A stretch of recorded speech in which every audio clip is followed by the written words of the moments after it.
नाद से लय लय होती है। लय हमारे पास में, लय का मतलब तो एक है कि उसमें मिल जाना, समा जाना भी एक है।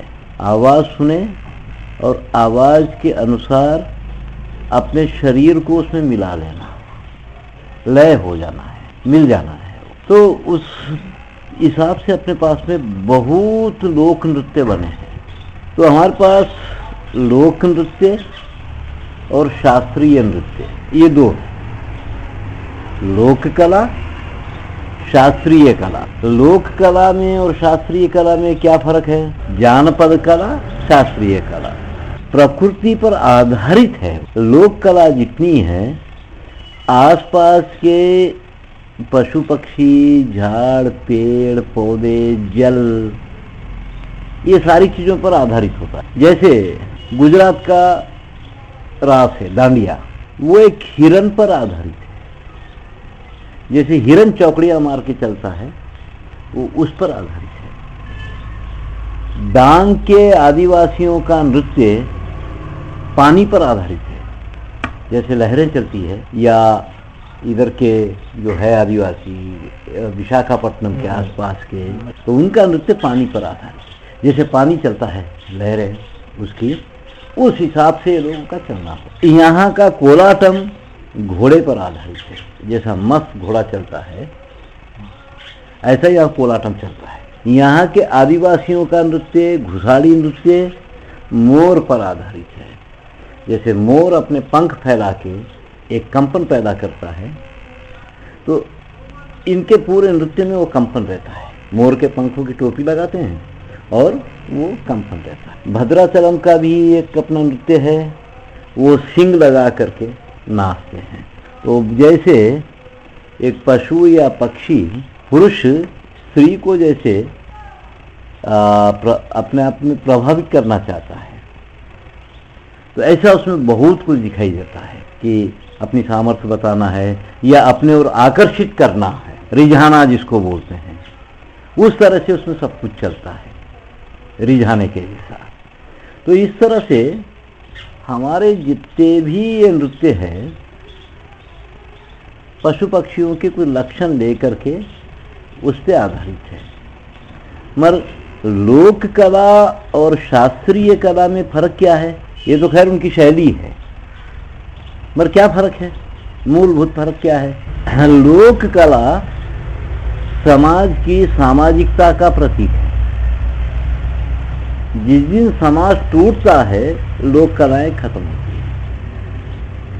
लोक कला खत्म हो रही है, इसका मतलब है समाज खत्म हो जा रहा है। शास्त्रीय कला उस समाज की साधना का प्रतीक है।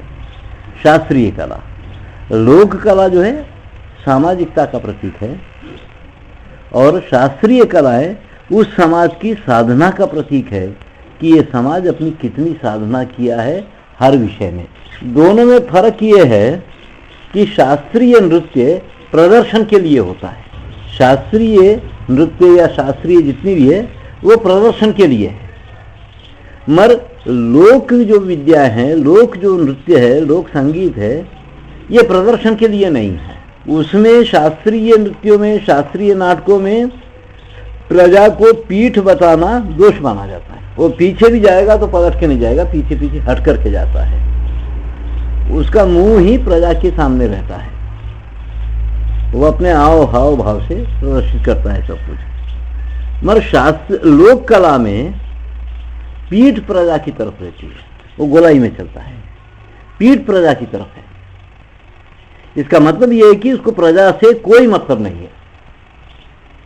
प्रजा उसको कैसे देख रही है, कैसे समझ रही है, उससे कोई मतलब नहीं है। वो अपने आप में तन्मय होने की एक कला है। तुमको उसका आनंद लेना है तो उसमें घुसो, उसमें घुस के वो आनंद लो। कुछ नहीं होता है। बहुत सारे लोक नृत्यों में मामूली सा वो झूमते हैं, मामूली हल्का हल्का झूमते हैं वो लोग, मगर वो तन्मयत्व उनका अपना होता है। वाद्य बजते जाता है, ये मस्त झूमते जाते हैं, देखने वाले को मजा नहीं आता है, मगर उसमें जो समा गया, उसमें जो चला गया, वो उसमें तन्मय हो जाता है। तो लोक नृत्यों में, लोक कला में तन्मय होने की ताकत है। शास्त्रीय विद्याएं ऐसी नहीं होती है।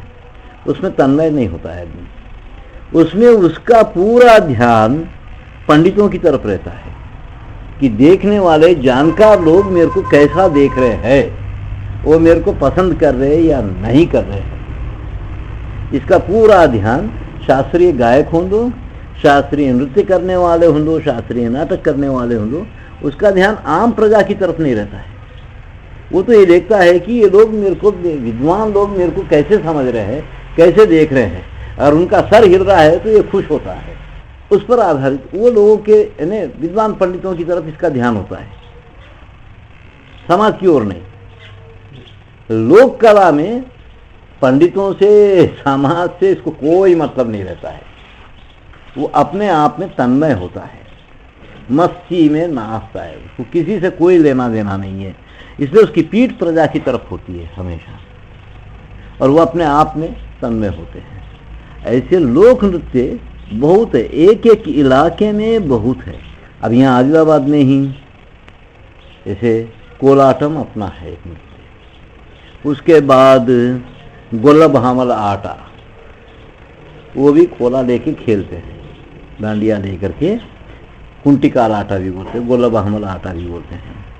और उसके बाद गोंडों की दंडार अलग है, कोलामों का दंडार अलग है, मथुरे लोगों का नृत्य अलग है, लोक नृत्य।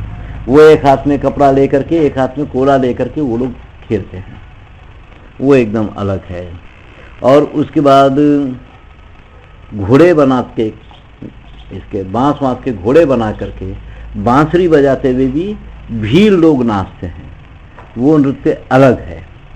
तप्पेटा बजाते हुए, तप्पेटा पे नाचना अलग है। ओगोलू जो लोग है, कुरमोलू, वो डमरू और बांसुरी बजाते हुए भी उनका अपना नाचना होता है, वो एक अलग है पूरा। अभी जैसे चर्मकार लोग हैं या जिनको मादगी बोलते हैं, उनका भी अपना है।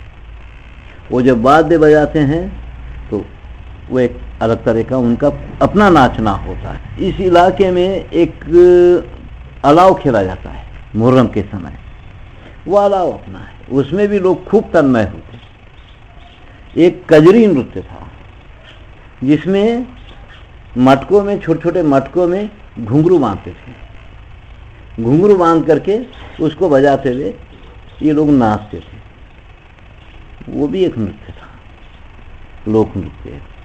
लंबाड़ों के पास धाड़ी और ढालिया दो होते हैं। ढालिया जो है धपड़ा बजाता है, और धपड़ा बजाते हुए बहुत सुंदर वो नाचता है, वो लोग बहुत सुंदर नाचते हैं, वो भी एक नृत्य था। इस तरह से यहाँ बहुत नृत्य रहे, हर समाज का अपना नृत्य, और इस इलाके का अपना। यहाँ का कोलाटम रहा है। कोलाटम में जड़ को पुलू बहुत महत्वशाली है। कभी देखे जड़ को पुलू? वो उसमें मंडप बनता है, पगड़ियाँ बांधी जाती है, और उसको पकड़ के खेलते हैं कोलाटम। उससे चोटियाँ बनती है, 5 दिन 7 दिन ऐसा खेलते हैं। 5 चोटियाँ बनाएंगे या 7 चोटियाँ बनाएंगे, तो उसमें 5 चोटियाँ, कभी आखिरी दिन लक्ष्मी जड़ा बनाएंगे, लक्ष्मी की चोटी बनाएंगे, तो उस दिन वो बलि देते हैं। या फिर नल नैया जड़ा, कृष्ण की चोटी बनाएंगे, उस दिन फिर उसका जो प्रसाद होता है वो खीर बनती है। तो ये सब एक संप्रदाय के साथ, एक पद्धति के साथ जुड़े हुए हैं। वो उनके, वो जब बोले जब नहीं खेलेंगे, उसके अपने समय है, उसको एक निष्ठा की तरह वो लोग करते हैं। पूजा है, दंडार निष्ठा है, पूजा है उनकी अपनी। उस साल में एक बार दंडार निकलेगी, उसकी अपनी पद्धतियां हैं, उस हिसाब से वो लोग खेलेंगे। मथुरों का जब श्रावण मास होता है, श्रावण मास में वो लोग अपना खेलेंगे, आला खंड गाएंगे। कोलाटम दसरे से चालू होता है, दीपावली के आसपास तक चलता है, वो लक्ष्मी पूजा होती, लक्ष्मी है उनकी। और इस तरह से ये हर नृत्य कहीं जुड़ करके है, धर्म के साथ, मत के साथ, संप्रदाय बने, उसकी पद्धतियां बनी हुई है। वो जब बोले जब लेकर के नहीं खेल सकते हैं। अब यहाँ जैसे गोंड लोग दंडारी निकालते हैं, दशहरे के बाद दंडार निकलती है, और दीपावली के 2 दिन के बाद में समाप्त होती है। उसके बीच में 3-4 दिन बीच में घुसाड़ी बनता है आदमी, घुसाड़ी बनता है। वो इनका मानना है कि उसमें देवता प्रवेश करता है। घुसाड़ी कोई भी नहीं बनता है, उसकी मन्नतें मांगते हैं बहुत सारे लोग, मन्नत मांग करके वो घुसाड़ी बन जाते हैं। और जब तक वो घुसाड़ी बन करके रहता है 4-5 दिन, वो रात में भी नहीं सोता ही नहीं हो, और बहुत खाता है, इतना इतना खा जाता है। मैं एक बार जो देखा, मैं ऐसे कोसाई गया, कोसाई की दंडार धामनजरी जा रही थी, तो उनके साथ मैं भी चला गया। धामनजरी दंडार देखते हुए चला गया मैं। तो गांव के बाहर ये रुके, अपनी तैयारी किए।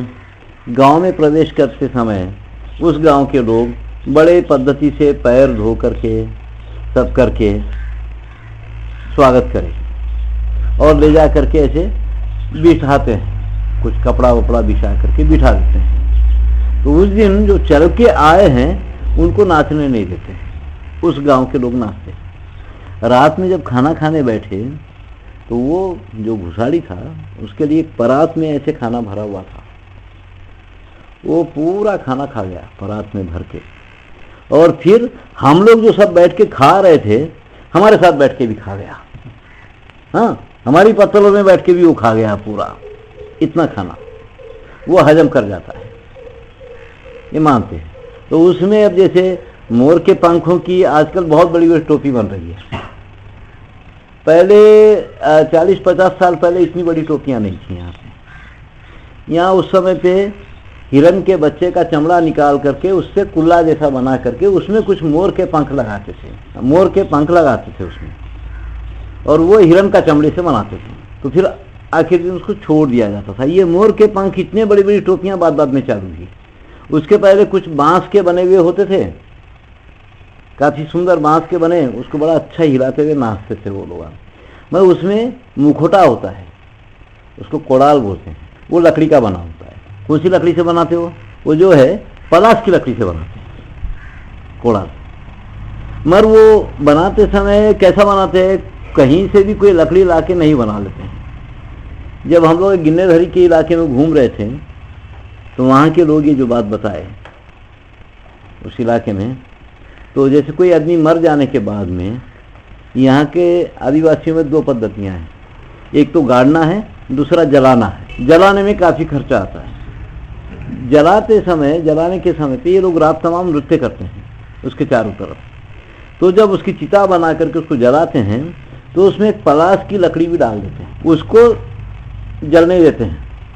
जितना कोड़ाल के लिए जितनी जरूरत है उतनी लकड़ी फिर वो निकाल लेते हैं, उससे वो मुखोटा बनता। तो वो मास्क लगा के, मुखोटा लगा करके भी नृत्य करते हैं। एक तो ये लोक नृत्य है पूरे, मगर उसके साथ साथ यहाँ पे कभी कभी नृत्य नाटिकाएं भी होती रही है। जैसे यक्षगान है, भागवत है, वो नृत्य भी है और एक नाटक भी है। चिरतुल रामायणम, वो नृत्य भी है, एक नाटक भी है। भागवत जो है इस इलाके का बड़ा जबरदस्त नृत्य रहा है, खेल रहा है। भागवत का जब अलंकार तैयार करते हैं तो उसका अलंकार पूरा लकड़ी का होता है। उस आदमी को दीवार के पास ऐसा खड़े करके एक अंडाकार लकीर डालते हैं और उस हिसाब से उसका अलंकार बनता है, एक अंडे की तरह। वो एक अंडा है, जब वो निकलता है तो उसमें से वो पिंड होता है, ये अंड पिंड। फिर जब वो नाचने लगता है तो ब्रह्मांड हो जाता है। फिर तो उनका भाव है ये कि अंड पिंड और ब्रह्मांड, ये सब एक इसमें है। तो वो खूब फिर जबरदस्त इनका होता है। कई तरह के उसमें कहानियां चलती है। वो भागवत का अलंकार पूरा लकड़ी का बना हुआ होता है, बहुत हल्की लकड़ी से लोग तैयार कर लेते हैं, मुकुट विकुट सब काफी सुंदर। अब तो भागवतम यहाँ बहुत कम हो गया, पहले भागवतम यहाँ बहुत होता था।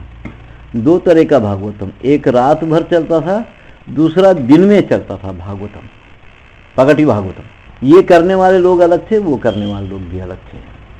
ये लोग दिन में ही खेलते थे और वो रात में खेलते थे, सारी सारी रात निकल जाता था भागवत का। मगर इनकी मजेदार बात यह है कि शुरुआत में जो तेजी रहती है आखिर में भी वो तेजी रहेगी। वो कमजोर कहीं नहीं पड़ते, थकते कहीं नहीं। और बिना माइक के इनको करना पड़ता है, तो बहुत जोर से लोग गाते हैं। तो नृत्य नाटिका है यहाँ पे। अब जैसे भागवत है, चित्तूर रामायणम है, गुण भी रामायण करते हैं, वो भी राजशाही बहुत अच्छी रामायण करते हैं। वो जो लय है बहुत सुंदर लय है उस रामायण का। महाभारत भी होता है मगर हम तो रामायण देखे हैं, मगर बहुत सुंदर लय में वो लोग गाते हैं, बहुत बढ़िया होता है वो रामायण इनका। तो एक रात पूरा हम लोग एक गांव में रह करके देखे थे गोंडी रामायण भी। तो उस तरह से ये नृत्य नाटिकाएं भी हमारे पास में बहुत रही है। बुरे कथा भी एक उसका ही हिस्सा है। जंगम लोग भी नाटक करते थे, जंगम लोग भी कथा सुनाते थे। जंगम लोग मशाल हाथ में लेकर के डक्की बजाते हुए वो भी कथा सुनाते थे। वो अनुमला भूमा रेड्डी की कथा यहाँ जब सुनाते थे, जब बारिशें नहीं गिरती है तो उस समय पे बारिश गिरने के लिए अनुमला भूमा रेड्डी की कथा सुनाई जाती है।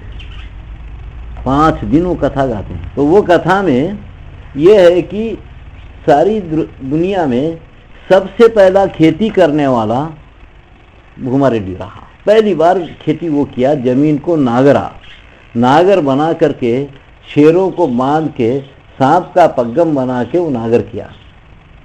और नागर करने के बाद फिर क्या बीज डालना है, तो वो रेती ले जा करके भस्वन्ना के सामने रख दिया। तो सुबह उठ के जो देखा तो वो अनमुलू थे। अनमुलू एक बीज होता है, क्या बोलते हैं अनमुलू को हिंदी में? हाँ, वो दाल टाइप होती है, वो बीज था। तो वो उसकी खेती किया, तो वो बहुत फसल हुई। तो उसकी पहली बार उसकी खेती करने से उसका नाम अनुमला भूमा रेड्डी हो गया। तो ये अनुमला भूमा रेड्डी के 5 बेटे थे। बड़े का नाम वेंकट रेड्डी, दूसरे का नाम मल्ला रेड्डी, तीसरे का नाम राजा रेड्डी, चौथे का नाम धर्मा रेड्डी और 5वें का नाम सोमा रेड्डी। ये 5 बेटे। तो ये 5 बच्चे अपने पिताजी को बोलते कि हम भूमंडल घूम के आते हैं, देख के आते हैं कैसा है क्या है। तो ये जब यात्रा पर निकलते हैं तो वेंकटाद्रि पर्वत पर जाकर के वेंकट रेड्डी को बहुत अच्छा लगता है। तो वो बोलता है कि मैं तो यहीं रह जाता हूँ भाई, अब मैं आगे नहीं आता, मेरे को ये जगह बहुत अच्छी लगती है। तो वो वहीं पर खड़ा हो गया, वो वेंकटेश्वर बन गया। उसके थोड़ी दूर जाने के बाद में, श्रीशैलम के जंगलों में जाने के बाद मल्ला रेड्डी को बहुत अच्छा लगता है। वो बोलता मैं यहीं रह जाता हूँ भाई, मैं नहीं आऊँगा। तो वो मल्लिकार्जुन हो गया। वो फिर 3 भाई आते आते आते आते विमलवाड़ा में आकर के राजा रेड्डी को बड़ा अच्छा लगा, वो वहीं रुक गया, वो राजराजेश्वर हो गया। उसके बाद धर्मपुरी में आके धर्मा रेड्डी नरसिंह बन गए और यहाँ कुंटाला में आके सोमा रेड्डी सोमेश्वर हो गया। ये जितने सब देवता है ये सब रेड्डियाँ ही है ना। ये कथा चलती है 5 दिन, ये कहानी बोलते हैं यहाँ पर अनुमला भूमा रेड्डी कथा। तो ये कहानी बोलने के बाद बारिश होती है ऐसा मानते हैं। ऐसी बहुत कहानियां है यहाँ पे। ये कभी एक टाइम पर समाज को अपने आप में जोड़ने के लिए ये सब कहानियां थी। तो ऐसी और भी कई कहानियां वानियां रही है। तो वो लोग मशाल हाथ में लेकर के रात भर ये कथा सुनाते थे, वाद्य बजाते हुए नाचते हुए कथा सुनाते थे। और कथाओं को सुनाने वाले बहुत रहे। कथा को सुनाना, ये जंगम लोग भी कथा सुनाए और उसके बाद मिथुलैया वार लोग भी कथा सुनाए। वो लोग खड्डी वाद्य पर रामायण गाते थे, पूरी रामायण, बहुत सुंदर रामायण वो लोग गाते हैं खड्डी वाद्य पर। और फिर ये तो शारदा कालू थे तो है ही है, उनका काम ही है पूरा कथा। शारदा कालुओं का यहाँ काफी बड़ा समाज रहा है। शारदा कालू और उनको बोब्बिल लोलू भी बोलते हैं। बोब्बिल की कथा सुनाने, बोब्बिल युद्धम की कथा सुनाने से बोब्बिल लोलू भी माने गए वो लोग। मगर वो लोग बहुत कहानियां सुनाते हैं, बहुत कथाएं सुनाते हैं। इस इलाके के कुछ कहानियां, आरू अस्करुल्ला कथा, गंगा गौरी कथा, ऐसी बहुत बहादुरी की भी बहुत कहानियां बताते हैं। और हम लोग तो एक बार बोब्बिल युद्धम पूरा सुने थे उनसे। और इस तरह की बहुत कहानियाँ वो लोग सुनाते हैं, और वो कहानियाँ रात में बहुत रात रात तक चलती है और कई दिनों तक चलती है। एक दिन में नहीं बोल सकते कथा, इतनी बड़ी बड़ी कहानियाँ हैं ये लोग बोलते हैं। वास्तव में कोई रिकॉर्ड नहीं करा है ये सारी चीज़ें, किए होंगे तो मालूम नहीं मेरे को, तेलुगु यूनिवर्सिटी वाले वगैरह क्या क्या किए हैं, तो ये भी कथा बोलते हैं। और उसके बाद ठूटी एक समाज है, ठूटी भी पूरी कथा बोलता है। वो तो गोंडों का मूल कहाँ से है वहाँ से चालू करता है, गोंडों के लिए कथा सुनाता है, और उसके साथ साथ वो दूसरी कथाएं भी बहुत सुनाता है। बहुत अच्छा वो लोग गाते हैं। उनका वाद्य किंकरी है, उसकी औरत एक डमरू जैसा वाद्य लेकर के बैठती है। तो यहाँ एक भीमराव करके आता था, तोड़श्याम भीमराव करके, वो तो मर गया, उससे हम लोग बहुत सुनते थे, बहुत गाता। कबीर दास के भजन बहुत सुंदर गाता था, उस वाद्य पर बहुत सुंदर ये लोग गाते थे।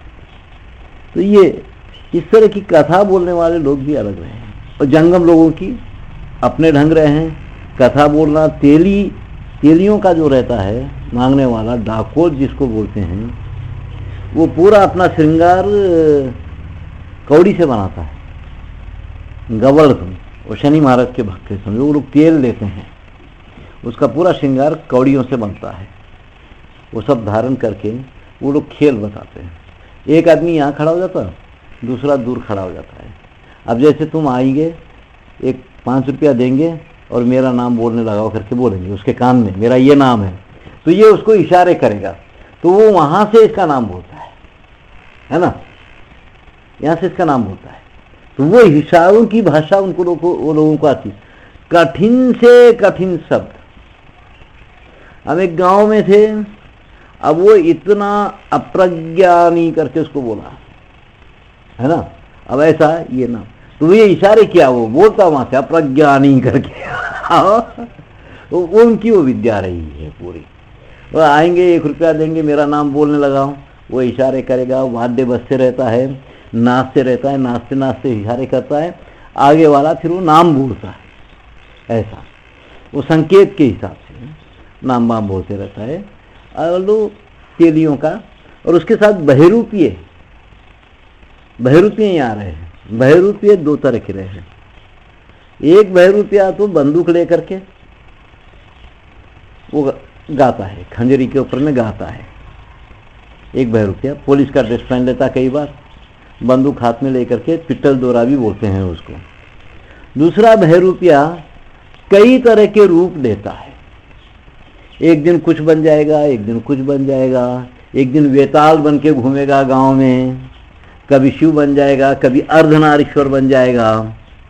वो बहरूपिया माना जाता है, कई रूपों धारण करते रहता है, एक के बाद ऐसे भी ये रहे हैं। अब ये कथा तो नहीं करते हैं, मगर अपने रूप का प्रदर्शन जरूर करते रहते हैं। तो यहाँ पर एक था जो भोई समाज का था, उसको दाल मलगोलू भी बोलते थे।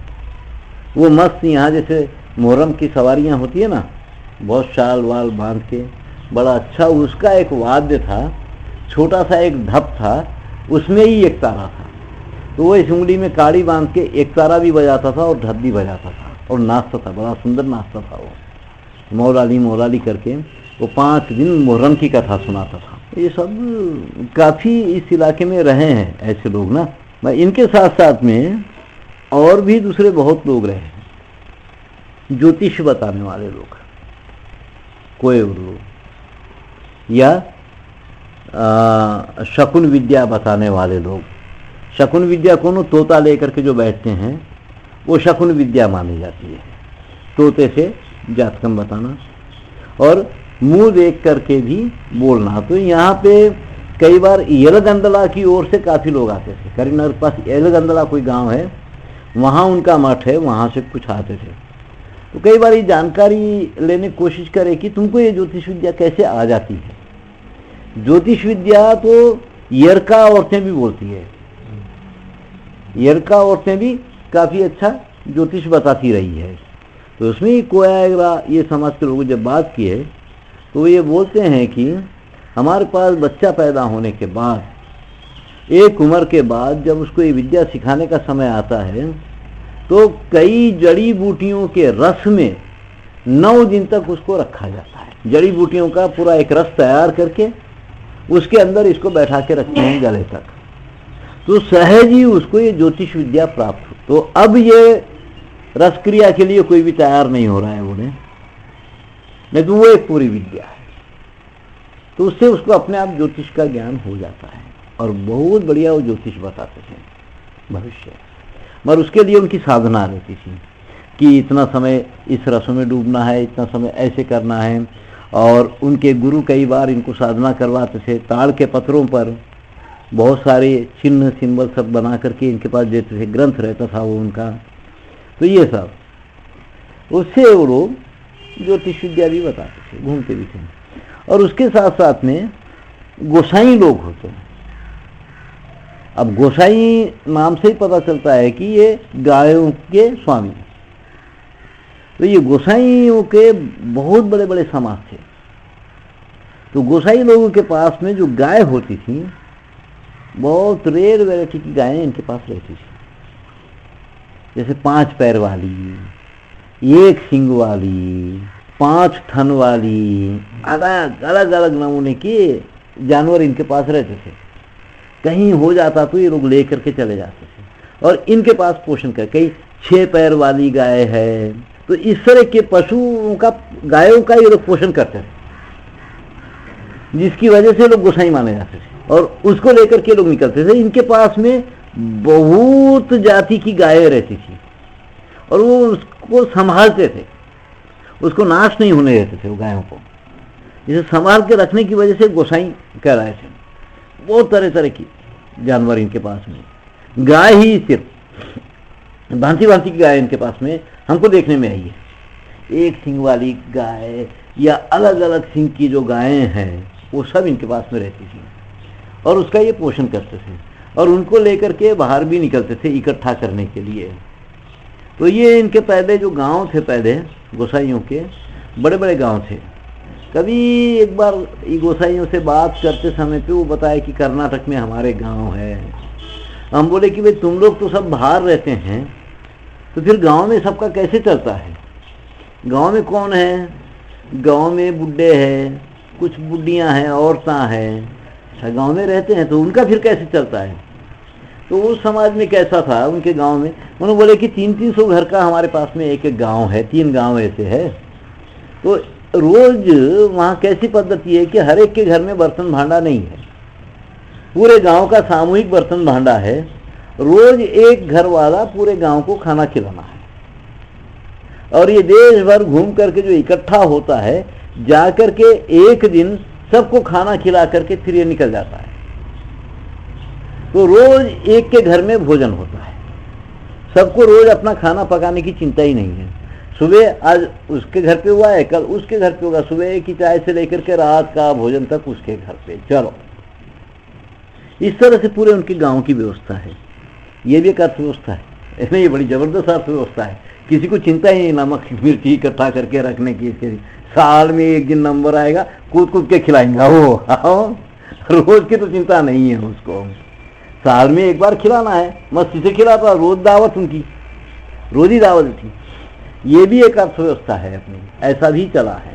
हाँ, वो कई सारी चीजें बताते हैं, दवाइयाँ बहुत बताते हैं, वो जाते थे दवाइयाँ बहुत बताते हैं, दवाइयाँ वगैरह बहुत बताते थे वो गोसाइयाँ वगैरह भी। तो उस तरह से भी एक कई बार अब ये जो वाद्य बनाने वाला जो समाज है, ये तबले गिबले ये वाद्य बनाने वाला भी समाज है ना भाई, एक उनको बगरीकार बोलते हैं। बगरीकार ये समाज के लोगों का बड़ा मजा आता है, अभी भी बहुत है। ये कर्नाटक के धारवाड़ के इलाके में काफ़ी है ये, ऐसे गोपी कृष्णा बता रहा था।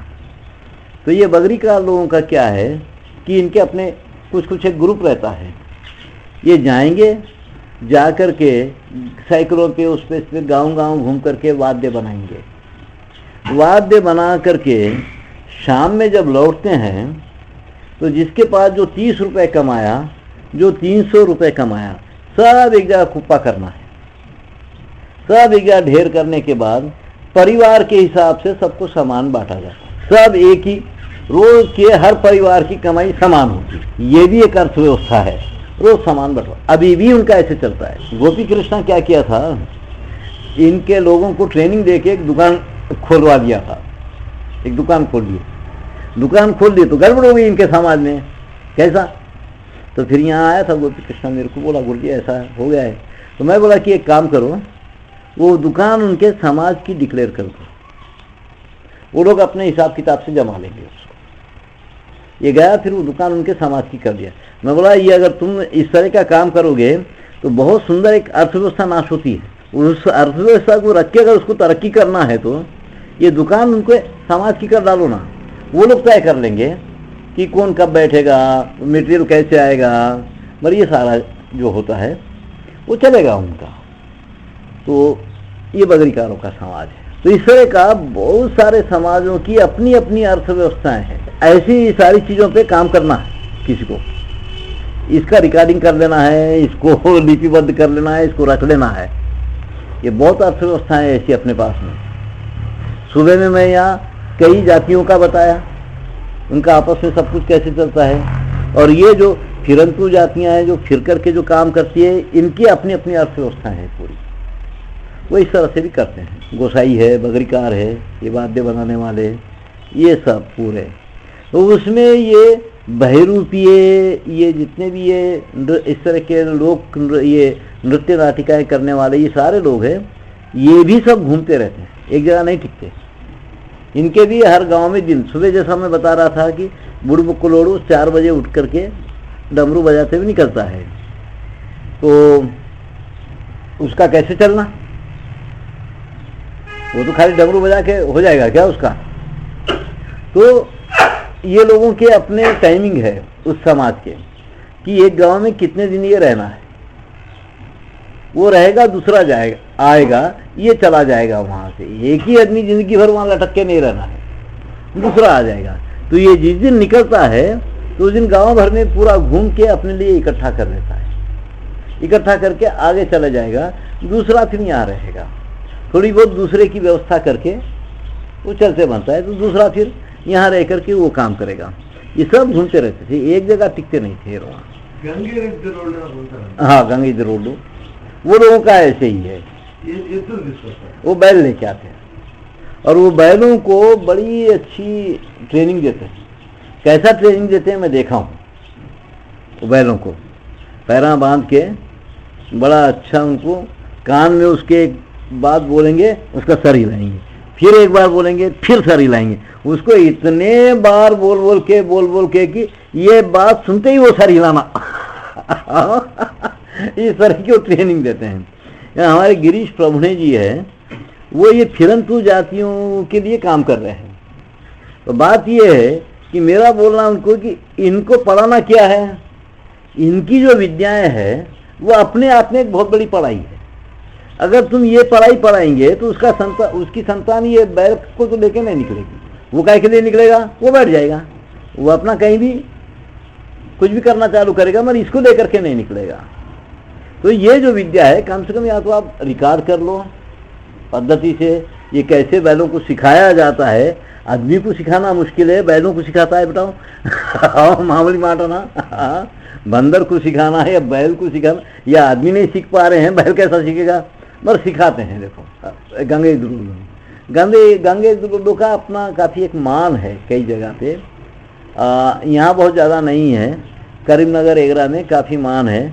जब कोई मर जाए तो उसकी अपनी मांग को पूरा करना पड़ता है, वो आकर के चिता पर बैठ जाता है। यहाँ पे काठी पापलोड़ू है,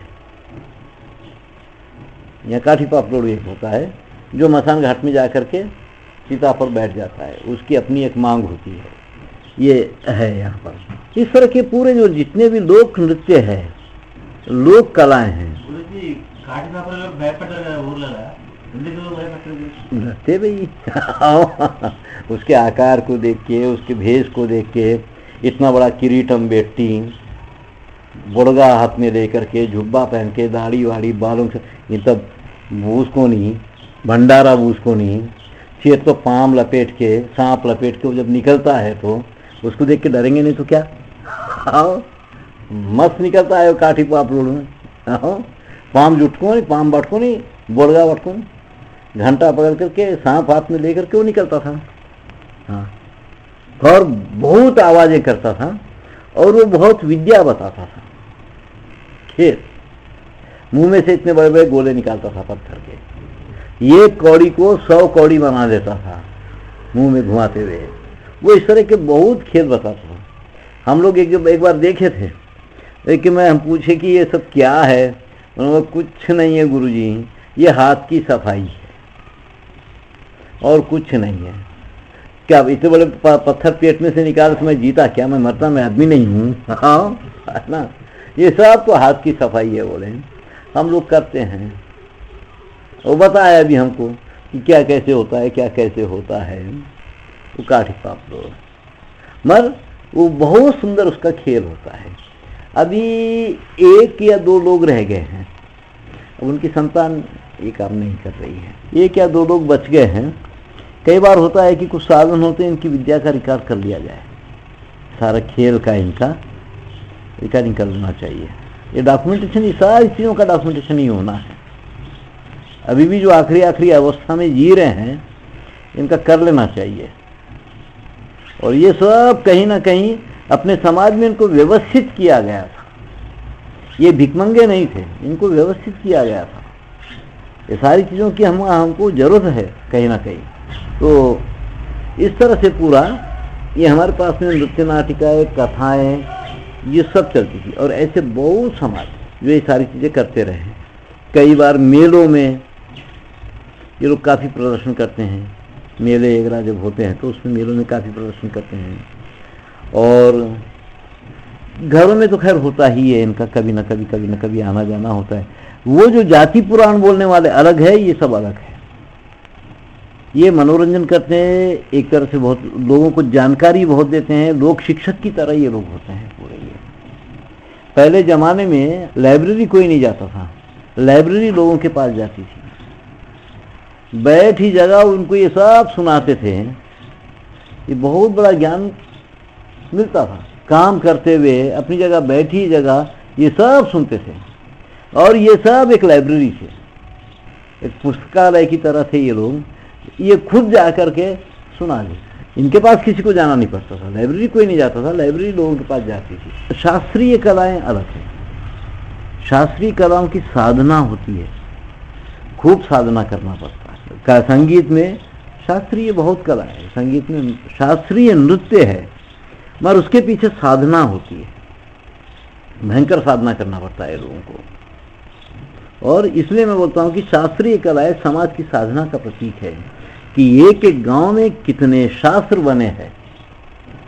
मामूली बात नहीं है ना, इतने शास्त्र हो जाना, वो तो समाज साधना किया है। समाज के कुछ लोग वो साधना किए, ऐसे विद्वानों का समाज पोषण करता रहा है, गांव पोषण किया है, जिस वजह से इतनी साधनाएं हुई है और शास्त्र बने हैं।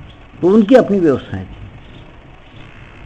और दूसरा क्या है कि ये सारी कलाएं खत्म होने में वास्तु का बहुत बड़ा प्रभाव है,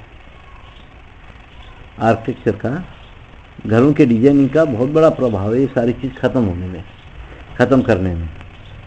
अभी जैसे कर्नाटक संगीत है, हिंदुस्तानी संगीत है। कर्नाटक संगीत को अगर लाल किले के दीवाने आम, दीवाने खास में बैठा के गाने लगाएंगे, कैसे लगेगा वो?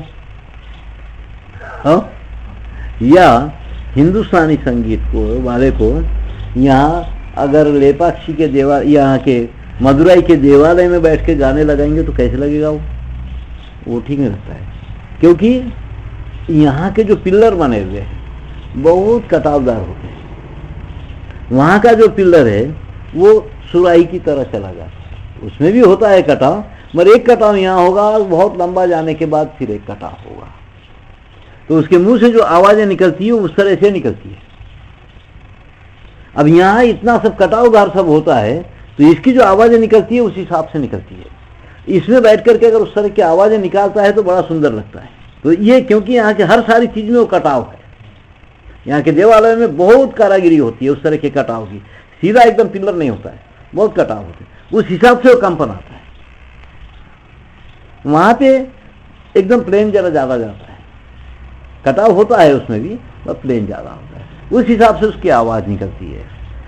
और ये आर्किटेक्चर बदलते ही इनका संगीत मरने लग गया।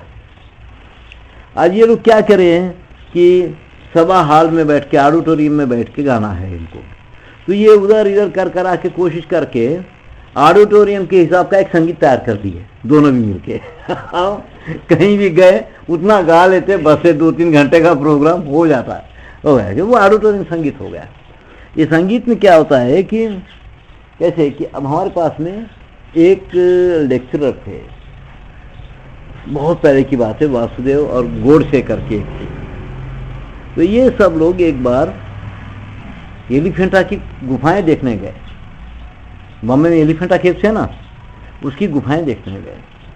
तो जाते जाते तो बड़े बड़े कलाकार थे ये, जाते जाते वो लोग ये कल्पना करने लगे कि जिस दिन इसका मुहूर्त हुआ होगा, इसका इनाग्रेशन हुआ होगा, उस दिन यहाँ का वातावरण कैसे रहा होगा, कैसे झंडे लग रहे होंगे, कैसे तोरण बंधे हुए होंगे और कैसे वाद्य बज रहे होंगे, यहाँ पर लोग कैसे चल रहे होंगे। जैसी उस समय की जो लोगों की वेशभूषा थी वो उसमें बनी हुई है, तो ऐसी वेशभूषा पहन करके वो कैसे चल रहे होंगे पूरा। तो ये सारी कल्पना करने लग गए और ये गाते थे बहुत अच्छा दोनों भी। तो जब वहाँ जाके गोडसे को गाने के लिए बोले तो वो जो गाए एकदम अद्भुत गाना था, वो कोई सुना नहीं था, क्योंकि ये उस काल की कल्पना में चले गए थे पूरे से। और ऐसे वातावरण में जैसी आवाजें निकलती है वो उनके मुंह से निकली थी, क्योंकि उनके कल्पना में, उनके दिमाग में पूरा वो वातावरण समाया हुआ था ना, वो आवाजें उनके मुंह से निकली पूरे से। बड़ा अद्भुत था वो। ऐसे होता है कई बार। तो वो होता है कि वो वातावरण जैसा है उस हिसाब से। जैसे आज अगर निकल जाए बाहर, प्लास्टिक लटक रहा है, टपरियां भरी हुई है, उसमें कोई कवि जा रहा होगा इतने गंदे वातावरण में से, उसके अंदर क्या सुंदर भाव पैदा होगा, है ना। सुंदर कविता, सुंदर रचना, ये सुंदर साधना के लिए तो सुंदर वातावरण होना चाहिए, बहुत सुंदर वातावरण, उसका लिए निगरा सब बहुत सुंदर हो, तो वहां से सुंदर बात निकले, है ना, सुंदर चीज निकले। तो वो एक बहुत महत्वशाली रहा है। अब ये भेष पहन करके इसको शास्त्रीय संगीत गाओ बोल तो ये भेष उसकी इजाजत ही नहीं देता है, ये नहीं गा सकता। जैसे एक सन्यासी का भेष पहन करके कुछ उटपटांग काम वो नहीं कर सकता है। वेशभूषा का एक महत्व होता है, उसके मानस पर एक असर पड़ता है, वेशभूषा का एक असर होता है, प्रभाव रहता है। ऐसे बैठ करके शास्त्रीय संगीत कभी नहीं गा सकता आदमी। उसका अपना भेष है, उसका अपना बैठने का ढंग है, और उसे बैठेगा तो वो निकलेगा उसके मुंह से, तो नहीं निकलेगा। तो अब जब मैं काम सीखता था, तो जब मैं पेंटिंग बनाता था कि जिनगरी नक्काशी काम जब सीखा, तो मेरा क्या था कि ओझाओं का काम जब सीखा मैं करता था, या फिर प्रतिमा बनाने का काम जब करता था, देवताओं की मूर्तियाँ, तो वो जो कारीगर है वो कैसे बैठता है, कैसे उसके औजार हथियार है, कैसे काम करता है, काम करते समय वो क्या बातें करता है, ये सब समझ के वो काम करा, मैं किया। अब जब मैं एक पेंटिंग बनाया, बहुत बार पेंटिंग बनाया, तो एक राम रावण के युद्ध की बड़ी पेंटिंग बनाया। उसको देखने वाले लोग ये आके बोले कि गुरुजी ताता बहुत अच्छा बनाया, वो मैं बनाया था, पर उनका बोलना ये था कि यल्लप्पा ताता से हट करके दूसरा कोई नहीं बना। तो उस दिन मेरे को लगा कि मैं एक शैली पकड़ने में सफल हुआ। अगर वहां मेरी पहचान रहती, नहीं गुरुजी आपका काम बहुत अच्छा काम है गुरुजी करके बोल दिया कोई, तो इसका मतलब है हम उस शैली को नहीं पकड़ पाए जिसमें हमारी छाप आ गई। अगर वो शैली का काम हम कर रहे हैं तो वहां हमारी कोई छाप नहीं होना है, हमारी कोई पहचान नहीं, वहां सिर्फ उस शैली की पहचान होना है। वो देखने के बाद गुरुजी अल्लाह पता बहुत अच्छा बनाया। तो उस दिन मेरे को लगा कि ये काम पकड़ने में मैं सफल हुआ। जब ओझाओं के लिए काम करता था मैं, पहले पूरे से ओझा जैसा काम करते हैं वैसे ही काम। जब ओझा भी ये मानने लगे कि गुरुजी ये तुम्हारा नहीं है, ये तो ओझा का ही काम है, तो उसके बाद मैं उसमें नई डिजाइनिंग बहुत किया। जो उससे मिलती जुलती है, बहुत डिजाइन किया जिसको वो लोग आसानी से अपनाए।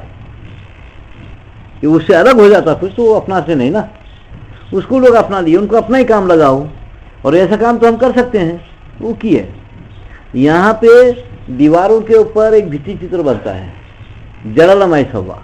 तो वो मछुआरे जो लोग हैं, भोई लोग हैं, उनके घर में शादी ब्याह है तो दीवारों पे बनाते हैं वो लोग। ऐसी बड़ी बड़ी जड़ाएं होती है, बड़ा अजीब सामू ये जड़लमय सवा का।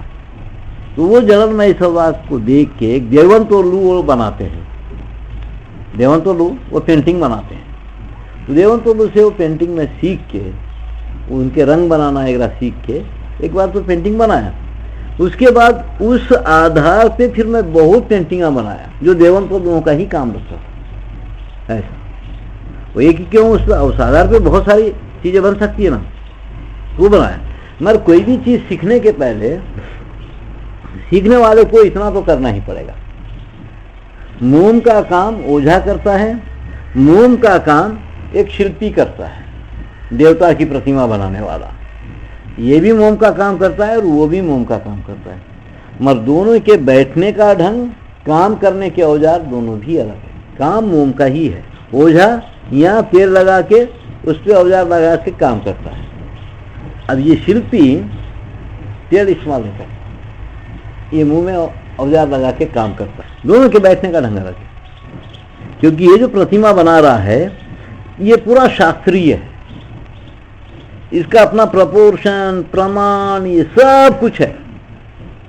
और वो बनाने के पहले इसको वो जो भी उसकी एक्नोग्राफी है, मूर्ति विज्ञान है, वो इसके दिमाग में बैठना है पूरा। इसलिए वो शुरू करते समय वो कई बार उस श्लोक को पढ़ते हैं, क्या उसका मूर्ति विज्ञान है।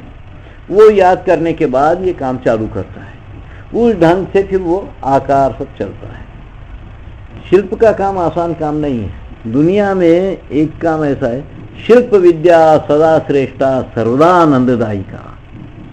पत्थर की मूर्तियों का काम इतना सुंदर काम है कि जो हमेशा आनंद देने वाला है काम करने वाले को।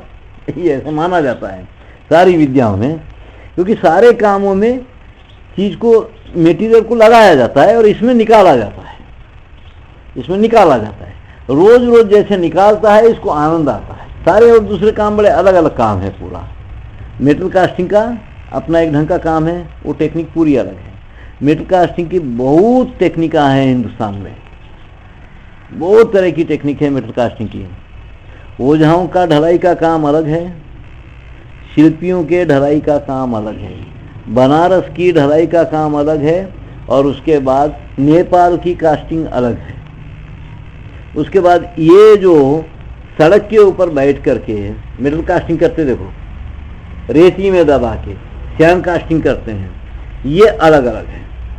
तो इनके सारी कास्टिंगों वास्टिंगों के मटेरियल के ऊपर भी हम लोग काफ़ी बड़ा अध्ययन किए कि कास्टिंग करने के लिए क्या क्या मटेरियल कैसे तैयार करते हैं पूरे। अब ये जो सुनार लोग जो दबा के करते हैं, सुनार लोग भी दबाते हैं वो भी, और फिर लोहार भी ढलाई करते हैं, कई बार खसार भी ढलाई करते हैं। इन सब की पद्धतियां अलग अलग बनते हैं, इनका पूरा मटेरियल अलग बनता है। ओझा क्या करता है कि मट्टी का कोर बना के, भूसा मिला के मट्टी का कोर बनाता है, उस पर गाय के बछड़े का लेप, गोबर का लेप करते हैं, उसके ऊपर मोम का काम करते हैं। उसके बाद पुट्टे की मट्टी ला करके उसको बारीक छान के उसमें रेती मिला करके वो लगाते हैं। शिल्पी लोग क्या करते हैं, वो लोग भी मोम से पूरा आकार तैयार किए, करने के बाद पहली जो मट्टी उसके ऊपर लगती है, ये झाड़ों के नीचे जब केंचुआ बहुत था, ये खा करके एक मट्टी तैयार करता है। ऐसे गोल गोल गोल गोल ढेकड़े पड़े रहते हैं जहाँ तक, ये मट्टी इकट्ठा करके उसको बारीक पीस के उसका लेप करते हैं उसके ऊपर। कई जगह पे पुट्टा मन ला के बारीक कूट के बारीक पीस के उसमें रुई मिला करके बारीक पीसते हैं, उसका लेप करते हैं।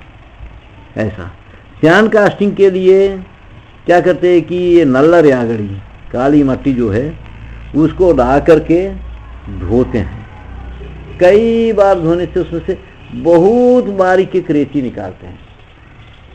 रेती निकाल करके उसमें धनिया और गुड़ मिला करके उसको तैयार कर सकते है ना, उसमें दबाते हैं सैंड कास्टिंग के लिए। कई लोग रेत में गुड़ मिला करके उसमें दबाते हैं सैंड कास्टिंग के लिए। और कई लोग जैसे है कि एक पत्थर रहता है, सफेद पत्थर रहता है, झकमक राई देखा, हाँ राई मुठरी, एक पत्थर रहता है सफेद पत्थर, उसके ऊपर में औजार हथियार भी घसते हैं। तो वो पत्थर ला करके टोकरा रख के बोक्कड़ बेटी और रावलू बेटी पत्थर लगा के उसके ऊपर फिर हड्डियां लगा करके उसको तपाते हैं। तो तपाने के बाद वो जब हाथ लगाएंगे तो बहुत बारीक हो जाता है। उसमें फिर धनिया वनिया एरंडी का तेल वगैरह मिला के उसको भी तैयार करते हैं, उससे भी वो सैंड कास्टिंग करते हैं। और सांचे बनाने की बहुत पद्धतियां हमारे पास में, सैंड कास्टिंग की अलग है और ऐसी धातुओं की कास्टिंग की अलग है।